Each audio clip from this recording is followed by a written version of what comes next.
When my mom looked right at me across the dinner table and said, "You're not half the woman your sister is," it landed like a cheap shot I'd already heard 100 times. The fork in my hand froze for a second, and I could see the pride in her eyes as she turned toward Peyton, my older sister, the golden child. Peyton sat there smiling like she'd just won some kind of invisible award again.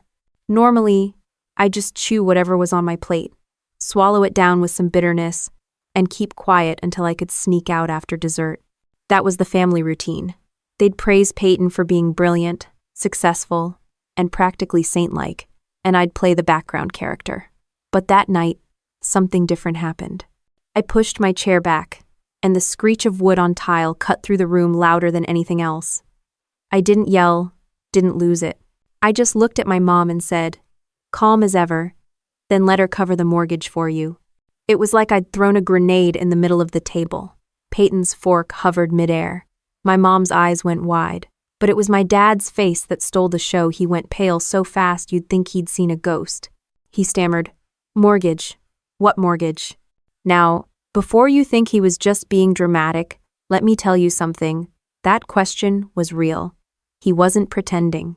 He genuinely looked confused, as if the idea of a mortgage payment was foreign territory. That's because for the past 3 years, I'd been the one quietly making sure those payments happened. Not Peyton, not the two people sitting across from me claiming lifelong parental authority, but me. And up until that moment, no one had dared say it out loud. The silence that followed was heavy enough to crush the whole table. Peyton blinked a couple times, her perfect smile fading, and then she dropped her eyes like this was suddenly none of her business. My mom leaned back, lips pressed tight, already looking like she regretted opening her mouth. My dad was still staring at me like I'd just confessed to murder. Let me back up for a second, because here's the thing. In my family, Friday night dinners aren't optional. Doesn't matter if I've been pulling 14-hour days at Fort Liberty, or if I just want a night to sit in my apartment in Fayetteville and drink a beer in peace. No, every Friday, I'm expected to drive out to the suburbs, sit at that long oak table, and listen to my parents list Peyton's achievements, as if she's personally solving world hunger. She's a lawyer, she bought a nice house, she has the kind of life you put in a Christmas letter to brag about. And me? I'm the army officer with the stable paycheck they can conveniently lean on but never brag about. Every time I said I had duty or couldn't make it, my mom would call, leave 20 missed calls, and act like missing one meal was the equivalent of abandoning the family. My dad, half joking, half serious, would say, "This family has a seat for you, don't leave it empty." Translation: show up, sit down, and keep quiet. So, yeah, when my mom dropped the line about me being not half the woman Peyton is, it wasn't some isolated insult, it was years of digs and comparisons rolled into one sentence. But instead of taking it like usual, I let it rip. And honestly, it felt good. I could feel the air shift the second I said it. Peyton tried to act like she didn't hear me, but the way her hand tightened around her wine glass told another story. My mom's fork clinked against her plate, and she gave me that look she always gives when she thinks I'm being too sensitive. My dad opened his mouth twice before he actually got the words out. "Mortgage? What mortgage?" His voice cracked a little, which was the cherry on top. I didn't answer right away. I let the silence hang, because for once, I wasn't the one scrambling to explain myself. I looked at Peyton, who shifted in her seat and avoided my eyes, then back at my parents. Finally, I leaned forward, rested my hand on the back of my chair, and said, "The one I've been covering for the last 3 years. That mortgage." Now if you're picturing jaws hitting the table, you're right on target. My dad blinked like I'd just spoken in a foreign language. My mom's face tightened, and Peyton finally looked up, her mouth half open but nothing coming out. I wasn't yelling. I wasn't shaking. I wasn't even mad in that moment. I was steady, calm, the same way I've been trained to be when briefing a commander or handing bad news in uniform. That calmness is what really rattled them. It's one thing when someone explodes. You can write that off as emotions. But when someone says something calmly, with no hesitation, that sticks. The funny thing is, it wasn't even about winning some dramatic family fight. It was about finally putting words to what I'd been carrying. I wasn't trying to score points or humiliate anyone. I was simply done sitting there while they handed my sister the halo and gave me scraps of respect. The room stayed quiet. You could hear the tick of the old wall clock, the one my mom insists gives the house character. Nobody moved. Peyton was still staring at her plate, my dad still frozen, and my mom looked like she was deciding whether to scold me or pretend this whole conversation hadn't happened. And me? I just sat back in my chair and waited. Because for the first time in a long time, I wasn't the one in the hot seat. They were.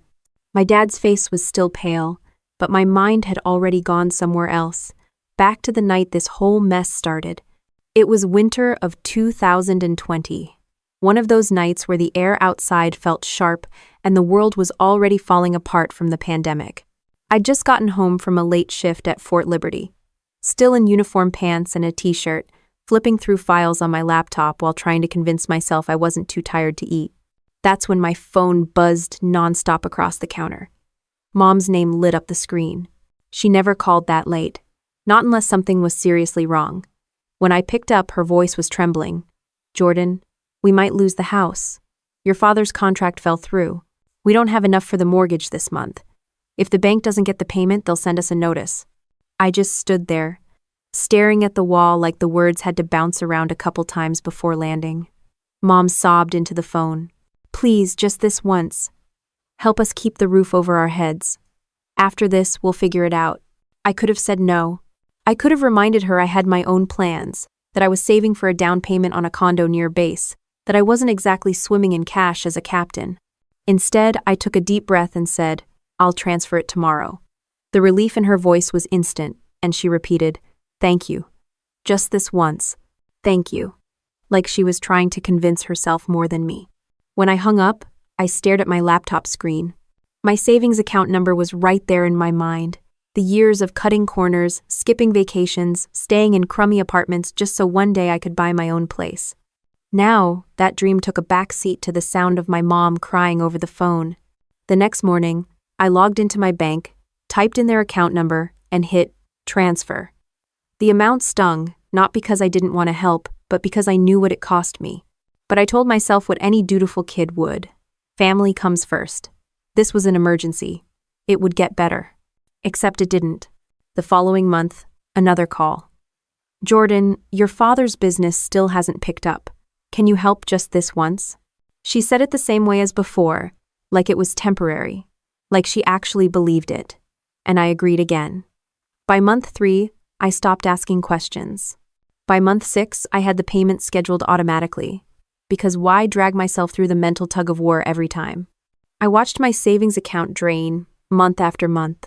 Each time I saw the balance drop, I told myself, next month will be different. But the only thing that changed was my bank account. 3 months turned into 6. 6 turned into 12. By the second year, I'd sent enough money to buy a brand new truck in cash. Instead, all I had was the same tiny apartment near base, furniture that looked like it belonged in a freshman dorm, and a bank account that refused to grow. I kept waiting for acknowledgement, some kind of thank you at those Friday dinners. But every time I sat at that oak table, my parents praised Peyton's career, her big new cases at the law firm, the way she decorated her house in Wilmington. Me? Not a word. No one said, "Hey, thanks for saving us from foreclosure." No one said, "We appreciate you putting your life on hold for us." Nothing. There was one night, maybe a year in, when my dad called me directly. His voice sounded heavier than usual. "Jordan, I hate asking again, but this month is bad. If we lose the house, your mother will fall apart." He promised it would be the last time. I didn't even argue. I just nodded, staring out my apartment window at the parking lot, wondering how many times the last time was supposed to mean. 3 years, 36 transfers, $84,000. That's what just this once turned into. Every dollar came out of my paycheck. Pay that was supposed to help me build something for myself. Pay I earned by putting on a uniform every morning, saluting higher-ups, working weekends, filling out endless reports, and taking responsibility for soldiers and equipment. None of it mattered in that house. In that house, I was still the lesser daughter. Ender. One weekend, Peyton showed up to dinner flashing pictures of her new place on her phone. Everyone gathered around to see the granite countertops and open floor plan. My parents beamed like she'd just discovered fire. I sat there, nodding, chewing my food, thinking about the fact that my money had been paying for the house they were sitting in right then, but no one cared. That night on my drive home, I gripped the steering wheel so tight my knuckles went white. I kept asking myself why I let it go so far, why I couldn't say no, why I kept putting them first when they never put me anywhere near the spotlight. The simple answer was guilt. Every time my mom's voice cracked on the phone, every time my dad mentioned losing the house, I felt like it was my duty to step in. But sitting there at that dinner table, listening to my mom tell me I wasn't half the woman my sister was, I realized guilt was the only reason they'd been able to keep me hooked. They'd leaned on me because I let them. And I let them because I didn't want to be the one to let the family home vanish. I thought back to that first phone call, the sound of my mom crying, the panic in her voice. I remembered the weight in my chest when I promised her I'd help. I remembered the hope I had when I thought it would be just this once. And as my dad sat there pale and stammering at the dinner table in the present, all of that came rushing back like it had never left.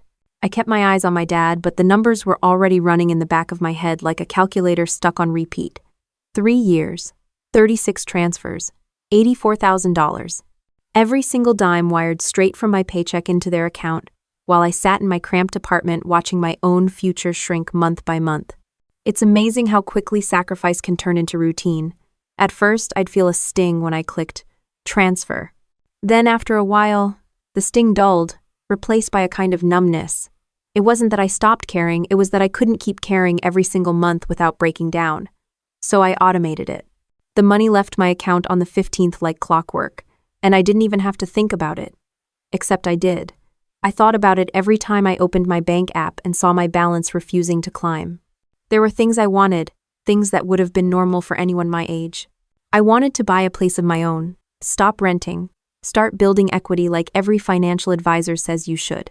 I wanted to get married to the guy I was dating at the time, who actually asked me about looking at houses together once. But every time those conversations came up, I found myself dodging, making excuses because I knew my savings weren't there. How could I explain to him that my money was disappearing into a black hole labeled family mortgage, a debt that technically wasn't even mine?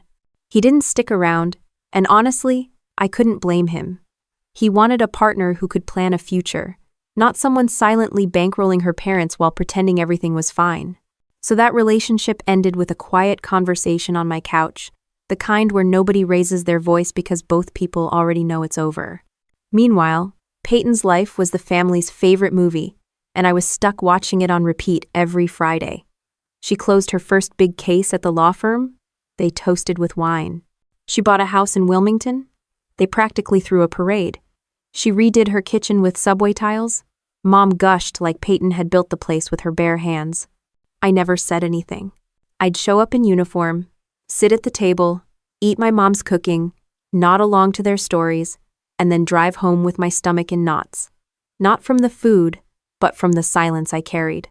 Every once in a while, I'd think about dropping the truth right there at the table, telling them it was me, not Peyton, keeping their home from foreclosure. But then I'd imagine the awkward stares, the denial, the way they'd twist it into something I chose to do, and I'd swallow it down like I always did. Still, it ate at me. Every sacrifice had a face. The weekend trip to Asheville I said no to because I couldn't justify the expense. The master's program in finance I kept pushing off because tuition felt impossible. The nicer apartment I passed on when my landlord raised rent because I couldn't scrape together a bigger deposit. Each one was a reminder that I wasn't living for myself. I was living to keep my parents' roof over their heads, while they told the world it was Peyton who carried the family. There was one particular night I remember, late shift at the office, spreadsheets piled high, everyone else gone. My phone buzzed. It was Dad. His voice was lower than usual, almost raspy. "Jordan, I hate asking again, but this month is bad. If we lose the house, your mother will fall apart. I promise, just this month. Just this month." The same line every time, like a broken record.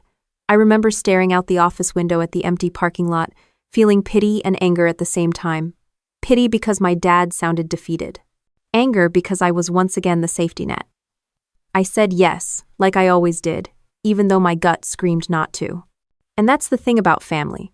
They know exactly which buttons to push. Guilt, duty, loyalty. It's not like they were holding a gun to my head, but they didn't have to. They had my heart, and they knew it. The total crept higher. 10,000, 20, 50. By the time I hit 84, I couldn't even process the number anymore. It was abstract, like Monopoly money, except it wasn't. It was real, and it was mine, and it was gone. The worst part wasn't even the money. It was the invisibility. Sitting there every week listening to my mom brag about Peyton's victories while never once acknowledging the quiet sacrifice happening right under her nose. Watching my dad beam about Peyton's career while conveniently forgetting the mortgage that magically stayed paid. Hearing my sister talk about redecorating her living room while my savings bled out month after month. One Friday, Peyton showed up all smiles, scrolling through photos of her new house. "Look at this backyard," she said, passing her phone around the table. My parents lit up like she'd just bought the White House. I smiled politely, handed the phone back, and bit my tongue so hard it almost bled. On the drive home, headlights flashing past on the highway, I realized something. My entire adult life was being mortgaged too. My future, my dreams, my relationships, all mortgaged to cover someone else's mistakes. And nobody even knew. Or worse, they knew and didn't care. I pulled into my apartment lot, sat in the car with the engine running, and stared at the dashboard. The smell of fast food from the bag on the passenger seat filled the car, but I couldn't bring myself to eat. My throat was too tight. All I could do was sit there, gripping the steering wheel, wondering how long I'd let this keep happening. Back at the dinner table, staring at my dad's pale face, I knew exactly how long it had been. 3 years, 36 payments, $84,000, and not a single word of thanks. The silence after my words could have cracked glass. My father's lips parted like he wanted to respond, but nothing came out. My mother shook her head, like she was watching a child tell a silly lie. "Jordan, that's not fair," she finally said, her voice trembling. "We never asked you to do that." That line hit me harder than I expected. My chest burned, my stomach flipped, but I forced myself to keep my voice steady. "You did ask. 3 years ago. Every single month after that. Maybe you didn't phrase it like a demand, but you knew what those calls meant."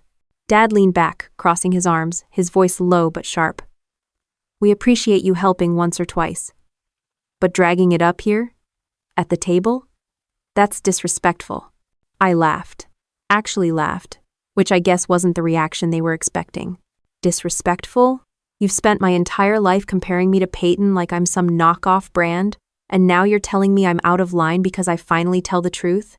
Peyton shifted in her seat, eyes darting around like she was hoping someone would rescue her from the blast radius. She didn't say a word. Of course she didn't. Mom's voice cracked as she tried again. "You're too sensitive, Jordan.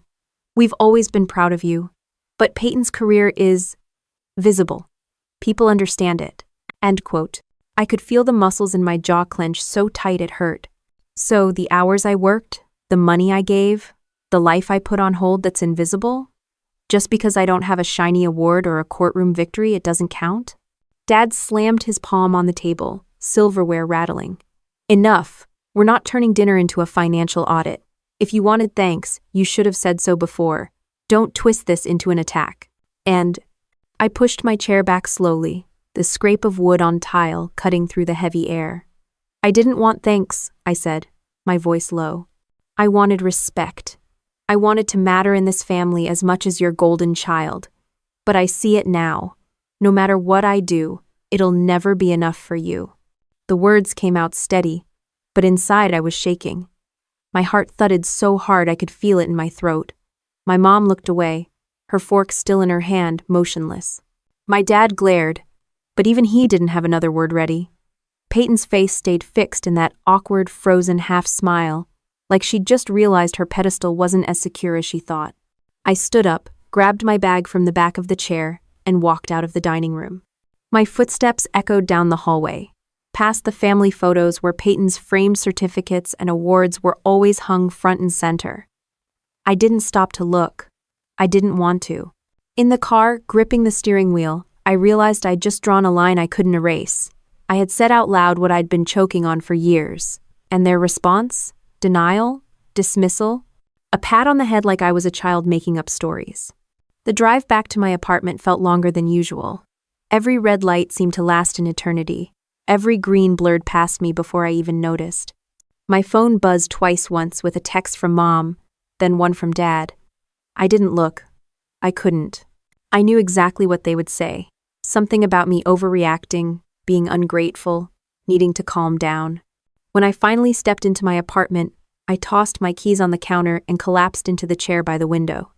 My hands were trembling, not from fear, but from the sheer weight of years crashing into me all at once.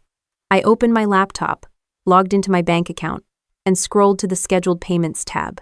The screen glowed with the same monthly transfer I had been funding since 2020. Right there, bold as daylight, like a monument to my silence. My cursor hovered over the cancel button. My heart raced like I was about to jump out of a plane. I clicked. A prompt popped up. Are you sure you want to cancel this recurring payment? I hit yes. And just like that, 3 years of obligation ended in the span of a second. Relief didn't come right away. At first, it felt like I'd cut off a limb. I sat back in the chair, staring at the screen, numb. Then slowly, something else crept in. Not joy, not yet, but something close: freedom. For the first time, I wasn't tied to their financial lifeline. I grabbed the folder I'd kept stashed away in the bottom drawer of my desk. Every bank statement, every printed transfer slip, organized by month. I laid them out on the table, pages covering every inch of the surface. The numbers stared back at me: 500, 1,000, 200, 2,000, month after month. The total at the bottom, in my own scribbled handwriting, $84,000. I leaned forward, tracing the numbers with my finger. That money could have been my down payment. It could have been grad school. It could have been a wedding. Instead, it was buried in a house where I'd always been a shadow. But staring at those pages, I didn't just feel bitterness. I felt clarity. This was the evidence, the receipts, the truth. They refused to acknowledge. They could deny it all they wanted, but numbers don't lie. And one day I promised myself they wouldn't be able to brush this off. I stacked the papers neatly, slid them back into the folder, and placed it in the center of the table.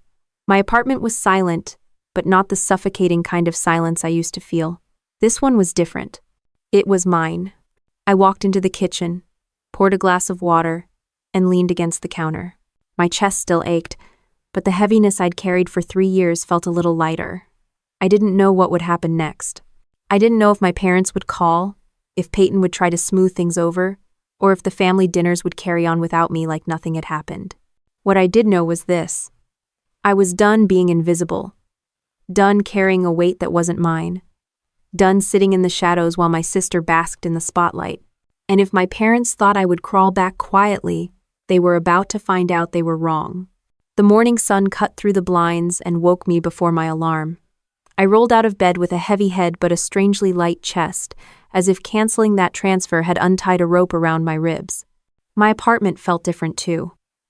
It wasn't bigger, it wasn't nicer, but it was mine in a way it hadn't been the night before. I brewed coffee and sat at the dining table, staring at the folder of bank statements still sitting there. Part of me wanted to shove it back in the drawer and pretend none of it had ever happened. But another part of me, the louder part now, wanted to keep it out as a reminder, not of what I'd lost, but of what I wasn't willing to lose anymore. When I logged into my account later that morning, the absence of the scheduled payment felt like a victory in itself. The 15th of the month would come, and this time, my money would stay put. No frantic midnight calls, no text messages with just this once in the subject line. It would be mine, and for the first time in years, I could actually plan a future that wasn't swallowed by my parents' mortgage. At work, I carried myself differently. I noticed it when I walked into the office, uniform neat, posture straight, and a strange, quiet confidence in my stride. My coworkers greeted me the same way they always did, but I didn't feel like the same person. The weight of secrecy was gone. Later that week, during a morning briefing, my mentor, Colonel Knox, pulled me aside. He was one of those leaders who had seen it all: deployments, logistics, nightmares, soldiers cracking under pressure, and nothing ever rattled him. "Hale," he said, looking me square in the eye. "You seem sharper lately. Focused. What changed?" I gave a half smile. "Cut some dead weight, sir." He raised an eyebrow, then nodded once, as if he knew better than to pry. "Good. Whatever it was, Keep it that way. The army eats enough out of people. Don't give it more than it deserves. His words stuck with me. The army already demanded discipline, sacrifice, long hours, and deployments that yanked me away from any chance at a normal life. And I had been doubling that weight by carrying my parents' mortgage on top of it. Knox was right, no one can keep giving until there's nothing left. At night, I started reclaiming the hours that used to feel stolen. I signed up for a boxing class at the gym off base, where the sound of gloves hitting pads drowned out every bitter memory of being dismissed at that dinner table. I ran along the river trail near my apartment, my breath sharp in the cold air, feeling more alive with every step. I even pulled out old applications for grad school programs I'd shoved in a drawer years earlier, letting myself imagine that door wasn't locked forever. Money wasn't pouring in any faster than before, but for the first time, it wasn't pouring out behind my back either. Each paycheck was like a vote of confidence in my own future. The savings account ticked upward slowly, but the sight of it made me feel steady again. I'd be lying if I said the anger was gone. It wasn't. Some nights, I'd sit at the table with those statements spread out and feel the sting of every dollar I'd lost. I'd think about the vacations I never took, the apartment I never bought, the years I couldn't get back. And then I'd picture that banner they hung for Peyton, the one that credited her for preserving the family home. That image burned hotter than anything else. But instead of letting it crush me, I let it sharpen me. Anger, when directed, can be fuel. Every jab in boxing, every late night working on a financial project at the office, every mile on the trail, I poured it all into proving to myself that my sacrifices wouldn't define me. I noticed the shift at work, too. When I wasn't drained by secret payments and endless guilt, I had more energy to pour into my job. I volunteered for tougher assignments. I stayed late when a logistics plan hit a snag. And when Knox walked past my desk one night and saw me piecing together a complex budget analysis for a supply line issue, he just said, "This is why you'll go far, Hale. You don't fold." That one compliment meant more to me than any praise I'd ever heard at a family dinner. Weekends became mine again. I hiked with friends from the unit, sat around bonfires with them, and laughed harder than I had in years. For once, I wasn't canceling plans because of money I didn't have. I wasn't making excuses about being too busy when really I was just too broke from covering someone else's responsibilities. Even my relationship with Peyton shifted, though not in a way she realized. At the next family dinner, she was her usual self, talking about clients, renovations, all the glitter that came with being the golden child. But when she glanced at me, maybe expecting the same quiet nods, she found a steadier gaze instead. I didn't snap at her. I didn't interrupt. I just looked back with a calmness that unsettled her. It was the calm of someone who didn't need her approval, or our parents, anymore. When dinner ended, Mom called after me as I grabbed my coat. "Jordan, you're not still upset, are you?" Her tone was the same dismissive one she'd used for years, the one that labeled me as too sensitive. I turned, not angry, not shouting, just clear. "I'm not upset. I'm done." She blinked like she didn't understand. Maybe she didn't. Driving home that night, I realized something important. I wasn't trying to win anymore. I wasn't competing with Peyton for their approval, or waiting for my parents to suddenly wake up and recognize my worth. I was building something that had nothing to do with them. My own career, my own money, my own future. And as much as they tried to dismiss me, I knew this. The numbers didn't lie. 80, $4,000, 36 payments, 3 years of sacrifice. That truth was mine, and one day, it wouldn't stay hidden. For now, though, I didn't need their applause. The silence of my own apartment, the steady hum of a life I was finally steering for myself, that was enough. The clatter of boots on the drill floor snapped me back to focus, but this time I wasn't dragging the weight of family drama behind me. I was sharper, quicker, more present. When you cut out the constant drain, you realize how much energy you still have in reserve. Our unit was prepping for a logistics inspection, the kind where one missed detail could tank your entire evaluation. Normally, I'd be stretched thin, distracted by thoughts of rent, transfers, or whether I could even cover groceries if my parents asked again. But standing there with the checklist in my hand, I felt steady. Every box ticked, every supply record squared away, every movement deliberate. Colonel Knox noticed. He always did. After the inspection wrapped, he called me into his office. His tone was blunt but not unkind. Hale, you've got initiative. You've been operating like a soldier who wants more than just the minimum. You thought about putting in for Fort Belvoir yet? Openings are coming up. The mention caught me off guard. Fort Belvoir meant DC proximity, higher visibility, bigger opportunities in finance and logistics operations. It also meant uprooting everything I knew in North Carolina. But instead of hesitating, I felt that same steady hum inside me. I've thought about it, sir, I said. I'm ready when the chance comes. He nodded once, the kind of nod that meant he believed me. Outside his office, the rest of the unit ribbed me for staying late again, but I didn't care. That night, I stayed in the empty briefing room with a stack of reports, fine-tuning supply numbers for a coming operation. The silence of the room didn't feel lonely, it felt earned. Off-duty, my world kept expanding. The boxing classes left me sore but stronger, and hiking with friends started to feel like a ritual of reclaiming weekends that used to vanish into stress. When someone joked about how disciplined I was, I laughed. They had no idea how much discipline it had taken to keep paying a mortgage in secret for 3 years. Compared to that, showing up for a 6 a.m. run was child's play. Even my apartment started to reflect the shift. I cleared out piles of things I never really wanted, but had kept because I thought they made me look like the responsible daughter. I replaced them with things I actually liked: plants, a sturdy oak desk, a new mattress I'd put off buying for too long. None of it was flashy, but all of it was mine. The next family dinner was less tense than I'd imagined. My parents acted like nothing had ever been said. Peyton dominated the conversation as usual, showing photos of her latest case team, her dog, her perfect little Wilmington house. I watched quietly, but not with the bitterness I used to feel. I was detached now, like I was observing a rerun I'd already seen too many times. At one point, Dad looked at me across the table. Jordan, you still working those long hours? You should learn from your sister, balance things a little. I met his eyes and smiled, not fake, but firm. I'm balancing things just fine. He didn't press. Maybe it was the way I said it.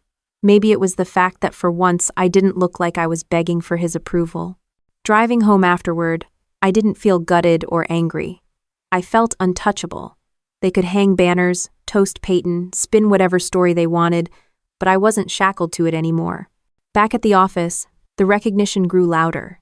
A senior officer stopped me in the hallway after I presented a financial plan for a supply chain reroute. That was sharp. Hale. You've got a future beyond this post. It wasn't flattery, it was validation. And it mattered because it was based on my work. Not family name dropping, not pity, not manipulation, just me, standing on my own. One night, Knox found me still in the logistics office past 8 p.m. Sleeves rolled up, highlighter marks all over the spreadsheets. He leaned against the doorframe, arms crossed. You ever going to go home? I looked up, half grinning. This is me going home. He smirked. That fire you've got, don't lose it. The army will try to grind it out of you, but if you hold on to it, you'll outlast everyone else. That stuck with me more than anything. Outlast. Not outshine, not outplay, just outlast. I'd already been doing it my whole life without realizing it, gritting through comparisons, pushing through silence, carrying weight no one saw. If I could survive all that, thriving here almost felt easy. Week by week, I felt the old Jordan slipping away, the one who swallowed her words at family dinners, who lived paycheck to paycheck because of someone else's choices, who doubted her own worth every time Peyton's name was mentioned. In her place, a sharper version stood up. Someone who wasn't looking for applause, just the freedom to build her own path. Late one evening, I jogged along the river trail, cool air biting at my lungs, headlights flickering from the bridge above. My legs burned, my chest ached, but instead of slowing down, I pushed harder. Because the truth was, every mile I ran, every spreadsheet I nailed, every punch I landed in boxing was proof I wasn't broken by what happened. I was stronger for it. And as the skyline faded behind me, I knew this wasn't just survival anymore. This was the start of something bigger. The knock on my apartment door came on a Saturday afternoon, right when I was putting away groceries. Mrs. Whitman, my parents' neighbor from back in North Carolina, stood there smiling politely, holding her phone. Jordan, honey, I thought you should see this. Drove by your folks' place earlier. She tapped her screen and held it up. The photo nearly made me drop the bag in my hands. Across the front of the house, stretched from one porch post to the other, was a massive white banner. Bold red letters screamed across it, "Congratulations, Peyton, for saving the family home." I stood frozen. My mind scrambled to process it, but the words kept burning into me like a brand. Saving the family home? I felt the blood drain from my face. My throat closed so tight it hurt to breathe. "Mrs." Whitman shifted awkwardly, maybe sensing she'd just delivered a gut punch. "Anyway, I thought you should know." Then she gave a small wave and left. The door shut and I leaned against it, gripping the bag of groceries until the paper tore. Apples rolled across the floor, but I couldn't even move. My entire body shook with a mix of rage and disbelief. $84,000, 36 months, 3 years of sacrifice they had begged for, taken, and then erased with a single banner. Not ignored, this time erased. Worse, they handed the credit to Peyton like I'd never existed at all. I dropped onto the couch, pulled my hands through my hair, and stared at the ceiling. The memories rushed back one after another. The late-night calls, Mom's trembling voice saying, "Just this once," Dad's hollow promise, "Next month we'll manage on our own." All of it, every dime, every sacrifice rewritten as my sister's victory. I tried to laugh, but it came out bitter and cracked. The audacity of it, the cruelty wrapped up in a fake celebration. They hadn't just dismissed me at that dinner table, they had built a whole lie around Peyton, complete with decorations. I grabbed the folder from my dining table and flipped it open, pages spilling everywhere. Bank transfers, receipts, all neatly logged. The evidence screamed louder than any banner ever could. Without me, that house would have been gone 2 years ago. Without me, Mom and Dad would have been packing boxes while Peyton was busy redecorating her new kitchen. But instead of gratitude, they'd put her on a pedestal and crowned her the savior. I stared at the papers long enough for my eyes to blur. Then I wiped them hard, stood up, and started pacing. The anger didn't consume me, it clarified me. If this was the story they wanted to sell, then I needed to decide how far I was willing to go to tell the real one. That night, I barely slept. My laptop glowed in the dark as I opened a blank spreadsheet. I entered every payment, every date, every amount. January, $1,500. February, $2,000. March, $1,200. 36 rows later, the total glared from the bottom cell. $84,000. I stared at the number until my vision blurred again. This wasn't just money. This was my 20s, my future, my shot at buying a home of my own. Next, I pulled up my phone, scrolling through the texts Mom had sent me over the years. "Jordan, sweetheart, the company hasn't bounced back yet. If you don't help this time, the bank will take the house. Please, just this once." I screenshot everyone. Then I dropped them into the report, labeling each message by date. Side by side with the transfers, the picture was undeniable. It wasn't generosity. It wasn't some one-off favor. It was systematic, month after month, disguised as desperate emergencies that never ended. By 3 a.m., I had built the kind of briefing deck Knox would have been proud of. Clean, organized, impossible to argue with.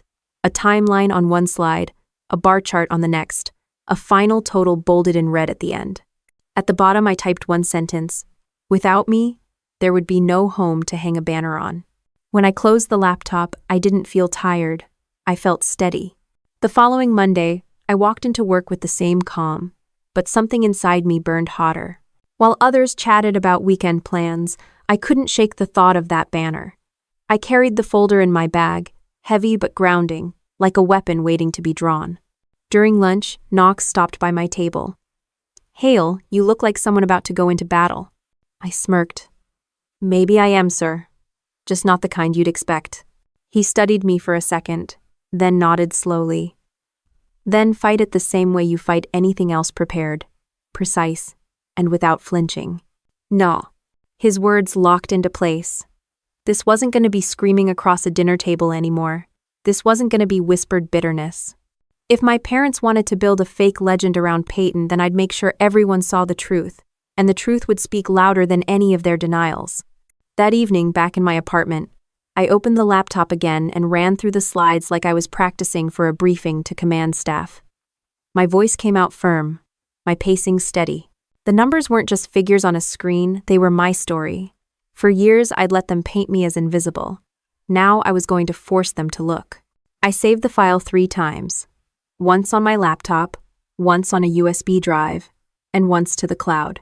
Then I slipped the USB into a small black case and set it beside the folder of bank statements on the table. I poured myself a glass of water, sat down, and let the weight of it settle. They could hang banners. They could toast Peyton. They could twist the story until it was unrecognizable.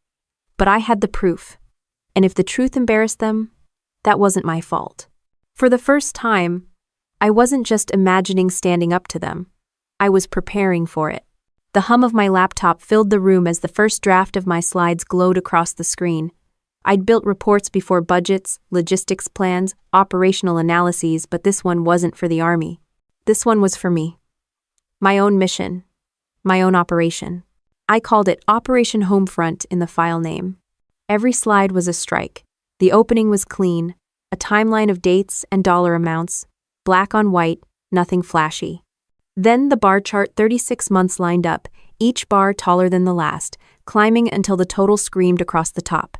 After that came the screenshots, my mother's texts in her own words. Just this once. If you don't, we'll lose the house. Her pleas stacked one after another until the pattern was undeniable. I made sure every element looked polished. I knew my parents, they thrived on deflection. They'd call me dramatic, ungrateful, sensitive. But they couldn't argue with numbers, not when they were projected 10 feet high on a screen for everyone to see. When I leaned back from the desk, exhaustion tugged at me, but the fire didn't dim. I saved the deck again, hard drive, USB, cloud backup. If one failed, I'd still have the others. Years in logistics taught me redundancies weren't optional. They were survival. The folder of bank statements sat beside the laptop, thick and heavy. I'd added tabs for easy navigation, labeled by year, 2020, 2021, 2022. Each section stacked with transfers that matched the slides. If anyone doubted the deck, the paper trail would back it up. I knew I couldn't wing this. I needed control over the environment. That's when Sarah, my cousin, called. She was one of the few relatives who still checked in, usually with little things, holiday invites, birthday wishes. But her tone this time was cautious. Jordan, your parents asked me to help with the family appreciation dinner. Big event. They want a slideshow about Peyton keeping the house. I clenched the phone tighter. They really said that? Yeah, she sighed. I thought it was weird. I mean, everyone knows Peyton didn't actually. She trailed off. Sarah, listen, I cut in. Can you send me the file they gave you? I have some ideas. She hesitated. Jordan, if I do that, I'm stuck in the middle. You're already in the middle, I said. But you know the truth. Just trust me. A pause. Then the ding of a new email came through minutes later. I opened the slideshow. Photos of the house. My parents smiling on the porch.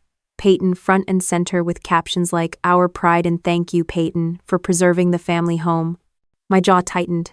They weren't just rewriting history. They were publishing it. I copied the file, renamed it, and got to work.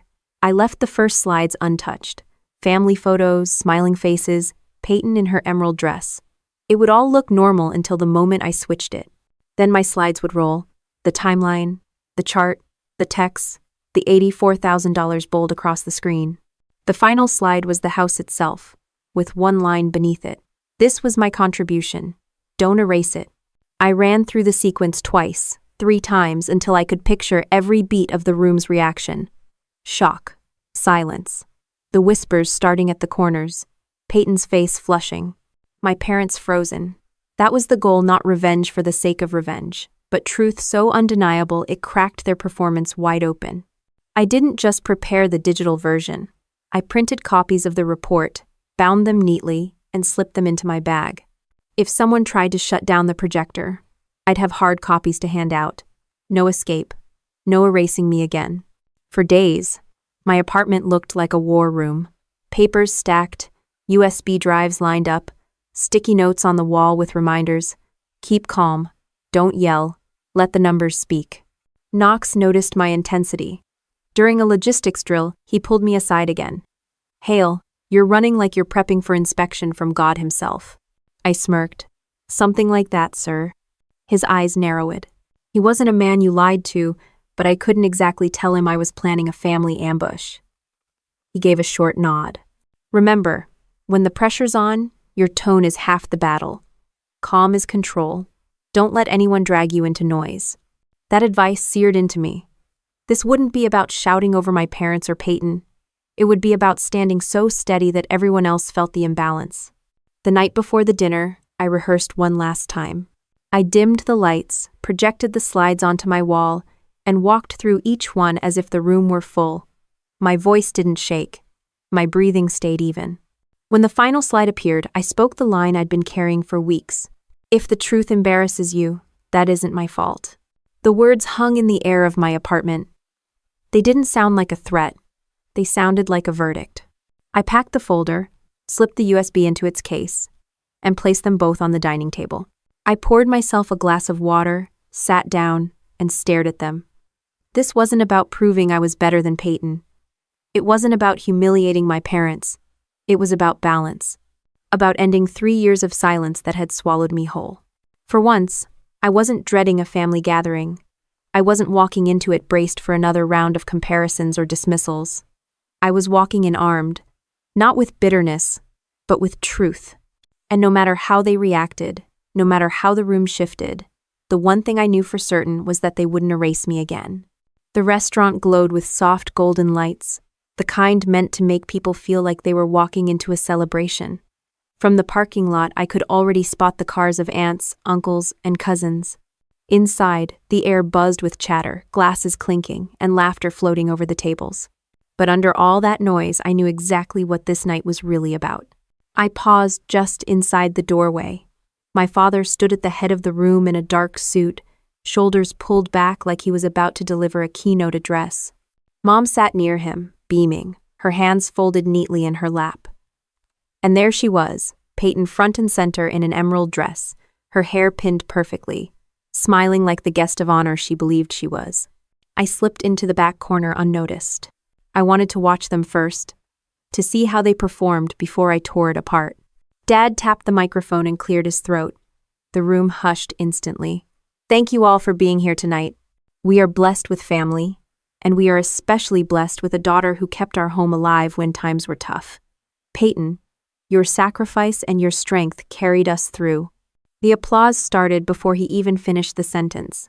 Glasses raised, relatives nodding, eyes turned toward my sister like she was the reason the roof hadn't caved in. Peyton lowered her head just enough to look modest while soaking in every ounce of credit. I sat there, pulse steady, fingers wrapped around the black case in my bag where the USB waited. The slideshow began. Familiar images filled the big screen snow on the roof, spring flowers in the yard, Peyton posing in front of the porch like it was her throne.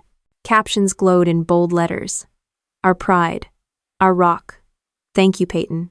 Each one landed like a slap, not because I hadn't expected it, but because of how smoothly the lie played out, how eagerly everyone accepted it. The final slide was supposed to end the show. Peyton smiling in front of the house, the words, preserving the family home stretched across the bottom. Instead, the screen flickered. The room stilled. Then my first slide appeared. Financial contributions. 2020, 2023. The chart filled the screen, 36 bars climbing month after month, numbers stacked neatly above them. The room went dead silent. Forks hovered midair. Chairs creaked as people leaned forward. I stood then, every eye snapping to me. My heels clicked against the wood floor as I walked to the front, the folder under my arm, my chin lifted. When I reached the head of the table, I spoke clearly, slow enough for everyone to catch each word. If the truth embarrasses you, that isn't my fault. And the silence thickened. Then gasps broke it. My uncle leaned to whisper to his wife. My aunt's jaw dropped. Peyton's smile crumbled. I clicked to the next slide. A timeline appeared. January 2000 and $21,500. February 2000 and $22,000. On and on it went. The numbers marched across the screen, like soldiers in formation. This, I said, tapping the pointer against the slide, is 3 years of payments. My payments. $84,000 wired straight into my parents' account. Without it, this house everyone here is celebrating tonight would have been gone. Murmurs rose around the room. Heads turned. Some relatives frowned. Others looked at my parents in disbelief. Mom's face flushed, her lips trembling as if she wanted to speak, but no sound came. Dad gripped the microphone tighter, knuckles white. I switched to the next slide. Screenshots of texts appeared. Jordan, please, just this once. The bank will take the house if you don't. Your father lost the contract. We'll pay you back next month. Gasps rippled again, this time sharper, angrier. My cousin at the far table whispered loud enough for others to hear. She carried it all this time? I didn't need to shout. I didn't need to accuse. The evidence spoke for me. I held up the bound report in my hand. Every receipt, every transfer, every text, it's all here. 3 years of sacrifice, not Peyton's, mine. Peyton's eyes darted to the floor, her cheeks burning red. She opened her mouth like she wanted to deny it, then shut it again. I looked directly at my parents. You hung a banner crediting her. You planned this dinner to celebrate her. And you erased me. But the truth doesn't vanish just because you refuse to see it. The whispers grew into open voices now. An uncle muttered, I knew something didn't add up. An aunt shook her head. How could you let Jordan pay all that and then give the credit away? Mom finally found her voice, but it cracked as she spoke.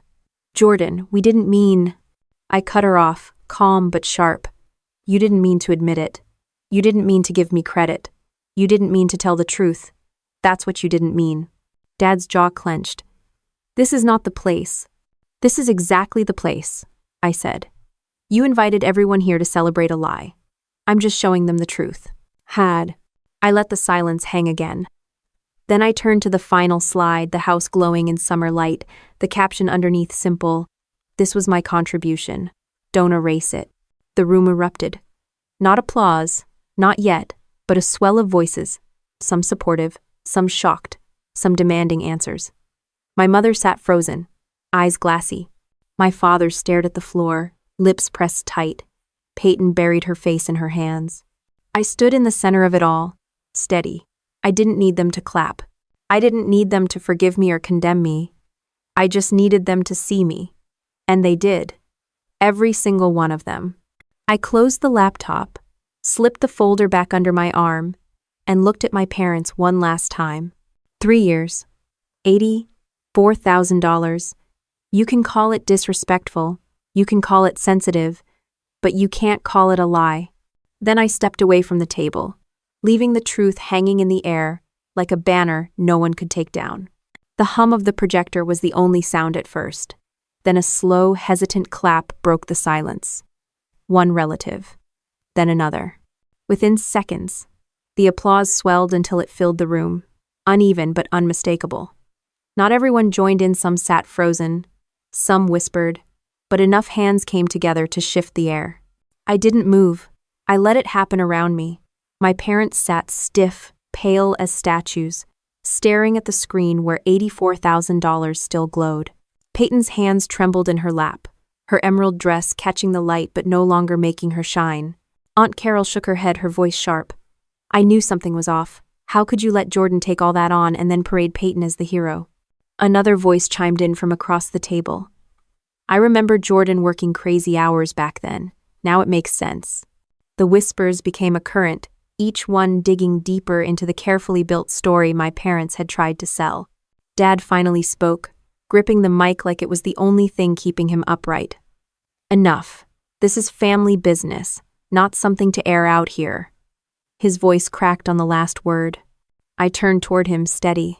You made it everyone's business the moment you invited the whole family to celebrate a lie. I didn't bring the spotlight, you did. I'm just showing what's under it. The murmurs grew louder. Mom's face was red, her lips trembling as she tried to form words, but no explanation came.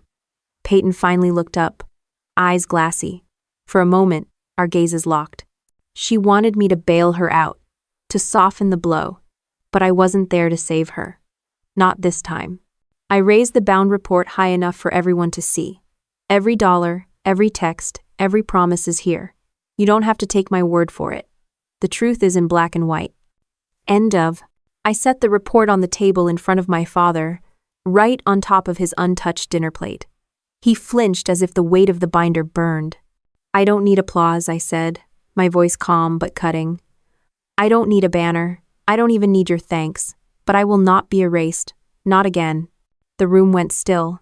Relatives shifted uncomfortably in their seats, some avoiding eye contact with my parents, others looking at me with something close to admiration. My father's knuckles whitened around the microphone. "You're humiliating this family." I leaned forward just enough for my voice to carry. "No, I'm not humiliating the family. I'm humiliating the lie. If that feels the same to you, maybe you should ask yourself why." The silence that followed wasn't awkward. It was heavy. The kind of silence that makes people rethink what they just witnessed. I glanced at Peyton one last time. Her lips parted, but no sound came. She sat there like the ground had been pulled out from under her, the shine of the golden child slipping away in real time. Turning back to the room, I spoke slowly. 3 years, $84,000. Without it, that house would have been gone. You can deny it, but you can't erase it. Not anymore. Then I closed the laptop, tucked the USB back into its case, and straightened my uniform jacket. That's all I came here to say. I didn't wait for permission to leave. I didn't wait for excuses or apologies. I stepped away from the table, my heels striking the wood floor in a rhythm louder than any applause. The room stayed hushed as I passed, except for the low murmur of relatives piecing together what they had just seen. Some eyes followed me with pity, others with respect, but none looked at me like a shadow anymore. At the door, my mother's voice cracked behind me. "Jordan?" I didn't turn. I didn't need to. The cool night air hit me as the door closed behind me, fresh air filling my lungs like I hadn't breathed in years. The city lights shimmered across the street, steady and unbothered, as if the storm inside that restaurant had never happened. I walked to my car with the folder under my arm, not gloating, not shaking, just lighter. For 3 years, I'd carried the weight of silence. Tonight, I set it down where everyone could see it. As I slid into the driver's seat, I caught my reflection in the rearview mirror. I didn't see the invisible daughter, the quiet sister, the backup role in someone else's play. I saw someone who had finally taken her own place in the story, not by begging for it, but by demanding it with proof. I started the engine, the steady hum filling the quiet night, and pulled out of the lot. My parents could keep their banners. My sister could keep her dress and her silence. What I had was unshakable, the truth. And that was enough. 2 mornings later, a knock rattled my apartment door just as I was finishing my first cup of coffee. I peeked through the peephole and felt my chest tighten. Mom and Dad stood there. He looked smaller than I remembered, hands stuffed into his coat pockets, eyes downcast. Mom's face was pale, her eyes swollen as though she hadn't slept since the dinner. I opened the door but didn't step aside right away. For once, I made them wait. Finally, I moved back and let them in. The space felt even brighter with them standing there, completely out of place in my clean, ordered apartment. Mom broke the silence first, her voice trembling. "Jordan, I'm sorry. We were wrong to stay quiet. Wrong to let Peyton take the credit. We didn't realize how much you'd sacrificed." I didn't speak. I just watched her, waiting. Dad cleared his throat, trying to sound firm, but failing. "We've talked about it. We want to add your name to the deed. You deserve that. You saved the house." For a second, the old Jordan, the one who used to ache for their approval, almost surfaced. But then I glanced around my apartment. The walls painted in colors I chose, the desk where I worked late into the night, the keys sitting on the counter that unlocked a door only I controlled. I didn't need their deed anymore. I shook my head. I have a home now. I don't need to be tied to that house or that past. Mom's lips trembled. "But you earned it. You should be recognized." I set my coffee mug down and looked her square in the eye. "What I deserve is respect, and you didn't give me that. Not then, not when I needed it." The words cut deeper than any chart or slide I'd presented at the dinner. Dad's face tightened, but he didn't argue. He knew there wasn't a defense left. They stood in silence for a long moment, shifting uncomfortably in the space that was undeniably mine. Finally, Mom nodded faintly, tears brimming again. "We can't undo what we did, but we're sorry." I let out a long breath, not angry, not forgiving, just resolved. "I'm not looking for your apology. I'm looking for distance. I'm building something for myself now, and I won't let you rewrite it. Mom looked away, Dad pressed his lips together, and I walked them to the door. When it shut behind them, the quiet that filled the room wasn't heavy, it was freeing. I leaned against the door, letting my shoulders drop, realizing just how far I'd come from that girl who sat silently at dinner while Peyton soaked up applause. The days that followed carried their own kind of shift. My phone buzzed with texts from relatives, some offering support, others fishing for gossip. I responded to none. The truth was already out. I didn't need to relive it in endless conversations. At work, I felt the difference too. I walked into meetings taller, not because anything external had changed, but because I wasn't carrying the invisible weight anymore. When Knox assigned me to lead a critical logistics plan for a training exercise, I dove in headfirst, and my team followed without hesitation. One afternoon after the exercise, Knox caught me in the hallway. "You've been sharper than ever, Hale. Whatever storm you went through, it forged you." I gave a small smile. "Storms have a way of doing that, sir." "I'm sended." He clapped me on the shoulder. "Fort Belvoir's request list is opening soon. You should put your name in. You're ready." The idea didn't scare me anymore. It felt like the next logical step. Moving closer to DC, taking on bigger responsibilities, starting over in a place where nobody tied me to my parents' shadow. It wasn't running away. It was moving forward. That night, I logged into a real estate site and browsed condos in Alexandria. Not because I needed to escape my current apartment, but because I wanted to choose a place entirely on my own terms. No shared deeds, no family strings, just mine. Meanwhile, Peyton tried to reach out once. A short text. "You didn't have to do it like that." I stared at it for a long time before deleting it without replying. For years, I hadn't had a voice. Now that I did, I wasn't going to waste it on explaining myself to someone who never once defended me. The truth was, Peyton wasn't the villain. She was the beneficiary of silence. But silence was gone now, and so was the pedestal. On a crisp Saturday, I packed a duffel bag, drove to the trailhead outside the city, and hiked until the noise of everything else fell away. At the summit, looking out at the spread of pines and the faint stretch of skyline in the distance, I let myself breathe. $84,000. 3 years. Every sacrifice had built not just resentment, but resilience. The army had trained me to endure, but my family had unwittingly trained me to stand. When I got back down, I didn't feel angry anymore. I felt prepared. Whatever came next, new station, new home, new battles, I wasn't dragging their weight with me. And as I unlocked my apartment door that evening, the space felt like more than walls and furniture. It felt like proof. Proof that I had drawn a line, kept it, and chosen myself. Orders came through in the spring. PCS to Fort Belvoir, Virginia. I'd half expected it after Knox's hint, but seeing the paperwork in my inbox made it real. Most people groan at new orders, packing, moving, starting over, but when I saw my name, I smiled. This wasn't disruption.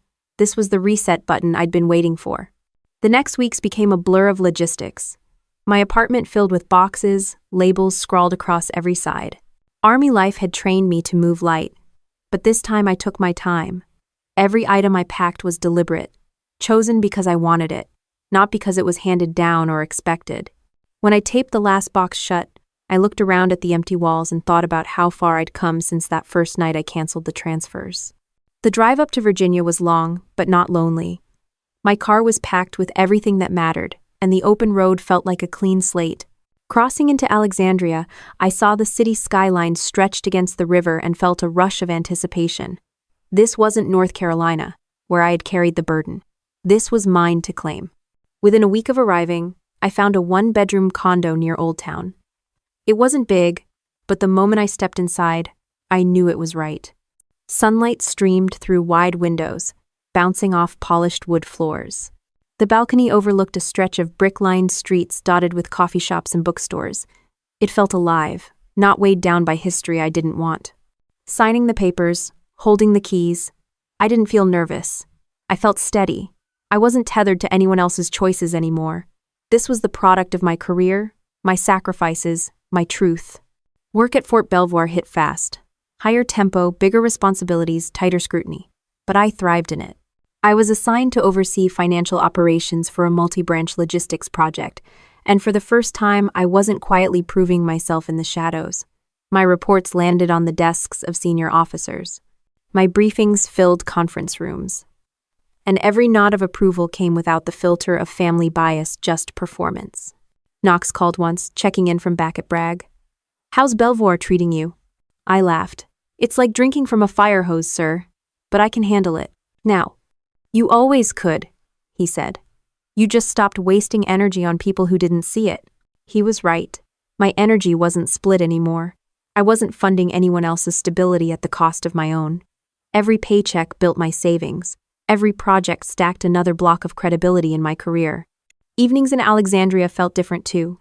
I ran along the Potomac, the city lights flickering across the water. I met neighbors who didn't know a thing about my family, only that I was the soldier in the building who kept odd hours and carried herself like she had a mission. I cooked in my own kitchen, decorated walls with photos from hikes and travels, not family portraits where my name was left out of the story. The phone calls from home came less often. When they did, they were shorter. My parents knew the line had been drawn. Peyton didn't text again. The silence wasn't hostile, it was just distance. Exactly the space I needed. One Saturday morning, I sat on my balcony with coffee, scrolling through my finances. My savings account had already grown more in 6 months than it had in the last 3 years combined. The number on the screen wasn't huge, but it was clean, untouched, mine. I thought back to the banner, the slideshow, the night I walked out of that restaurant. For a long time, I'd replayed it in my head, like a scar that wouldn't fade.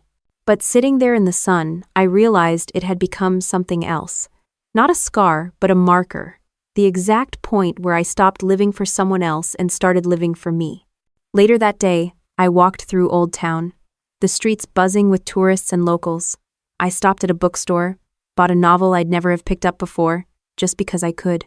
No guilt about spending the money, no second-guessing if I should save it for another emergency. It was such a small act, but it felt revolutionary. At work, the tempo only increased. I was asked to present at a joint logistics symposium, standing in front of officers who outranked me by decades.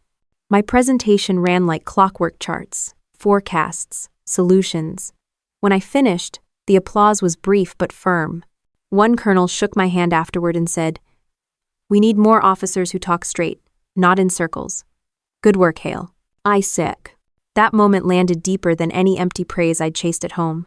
It was recognition I earned, not one filtered through comparison or pity. Walking back to my office, I thought about how different my story looked now. Not erased, not twisted, not hidden. It was mine, written one decision at a time. I spent evenings setting up my condo exactly the way I wanted. A gray sofa, a tall bookshelf filled with finance texts and novels. Plants I might kill but wanted anyway. A framed map of the U.S. pinned with every place the Army had sent me. And on my desk, in a neat black folder, I kept the bank statements and report the evidence of those 3 years. Not because I needed to wave it around anymore, but because it reminded me of what I had overcome. Some nights, I'd flip through it briefly, then close it again. Not bitter, just grounded. Those pages weren't my identity anymore, they were proof of why I'd never go back to silence. One evening, as the sun dipped over the Potomac, I stood on my balcony and let the breeze wash over me. My life wasn't perfect. The Army was still the Army: stress, deployments, endless checklists, but the weight I carried was my own now. And that made all the difference. For the first time in years, the thought in my head was simple. I wasn't a shadow. I wasn't invisible. I wasn't a daughter defined by someone else's banner. I was Captain Jordan Hale, soldier, leader, homeowner. A woman who had chosen truth over silence, self-respect over approval, and a future built on her own terms. And that was enough. When I look back, I don't see a family dinner or a banner anymore. I see the moment I stopped letting other people write my story. 3 years of sacrifice taught me how far I could bend without breaking. But speaking the truth taught me I never had to bend that far again. The Army gave me discipline, but my family gave me the lesson I carry every day. Respect isn't handed out, it's claimed. I didn't win by humiliating anyone. I won by refusing to disappear. And if there's one thing I know now, It's this silence protects lies, but truth builds freedom.